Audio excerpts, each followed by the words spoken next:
কালকে সাকিব আল হাসানের একটা ম্যাচ ছিল, রংপুর এখন একটা ম্যাচ খেলছে, আর বাংলাদেশের ন্যাশনাল টিমের ম্যাচটা তো রয়েছে।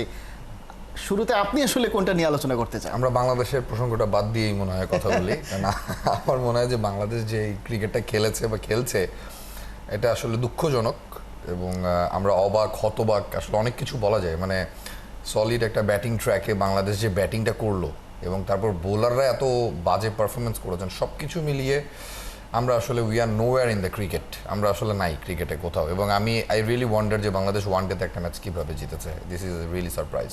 এবং মানে গতকালকে প্রেস মিটে মুশতাক আহমেদ কথা বলেছেন এবং তিনি বলছেন যে সেট হয়ে আউট হয়ে যাওয়ার যে ব্যাপারটা, এর আগে মেহেদী হাসান মিরাজও ওডিআই সিরিজটা শেষে বলছিলেন যে তারা সেট হয়ে আউট হয়ে যাচ্ছেন। তার মানে ব্যাটিংটা যে তারা পারেন না বা শ্রীলঙ্কাতে তারা যে কিছুই বুঝতে পারছেন না, বিষয়টা এরকম না।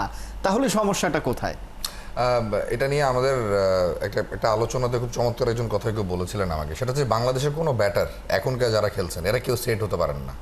তো আমাদের কাছে মনে হয়, যেমন ধরেন কালকে ইমন যেটা 22 বলে 38 করেছেন, দেখলে মনে হয় ওয়েল সেটেল। আসলে এরা কেউই সেটেল না, কারণ এদের কারোর উপরে ভরসা করতে পারবে না। ধরেন একটা সময় যখন পঞ্চপাণ্ডব খেলেছেন, তখন আপনি মানে যে কোনো একজন যখন নামতেন ওই 5 জনের বোলিং করতেন বা ব্যাটিং করতেন, আপনি অ্যাটলিস্ট ভরসার একটা জায়গা পেতেন, তাই না? একটা সাহস থাকতো বুকে, যাচ্ছে ঠিক আছে সামথিং উইল হ্যাপেন, তারা কেউ কিছু একটা করবেন। আচ্ছা সাকিব নেমেছেন, ব্যাট হাতে হাতে 50 করবেন, ম্যাচ জেতাতে পারবেন।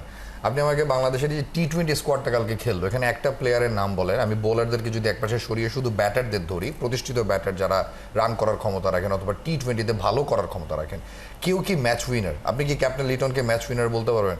Can you bet on Towhid Hridoy যে তাওহিদ হৃদয় ম্যাচ জেতাবেন, কিংবা দুই ওপেনার তানজিদ তামিম কিংবা ইমন? কেউই আসলে ম্যাচ উইনার না। সো যতদিন না পর্যন্ত ম্যাচ উইনার আপনার ব্যাটার প্রডিউস হবে, ইটস এ টি-20 game, it's a flat track, এখানে রান করা যায়।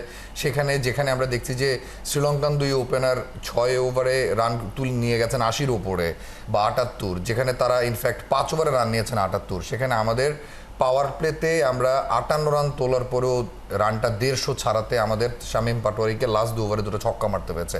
সেখানে 12 রান না হলে বাংলাদেশের রান 145ও হয় না।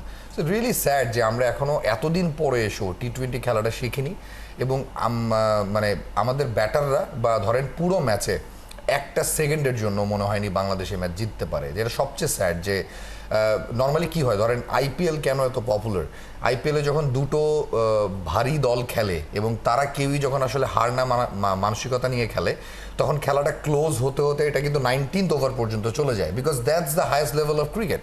ইউনো, যে আমি ছাড়বো না তুমিও ছাড়বা না, এখনই পেন্ডুলামের মতো ম্যাচটা একদিকে যাচ্ছে আবার আরেকদিকে যাচ্ছে। বাংলাদেশ কালকে পুরো ম্যাচে 1 সেকেন্ডের জন্য মনে হয়নি এই ম্যাচটা তারা জিততে পারে, বরং প্রত্যেকটা মুহূর্তে মনে হয়েছে এই ম্যাচ থেকে তারা ছিটকে যাচ্ছে। So it's really sad, you know, যে আপনি এখনও টি-20 খেলাটা শেখেননি।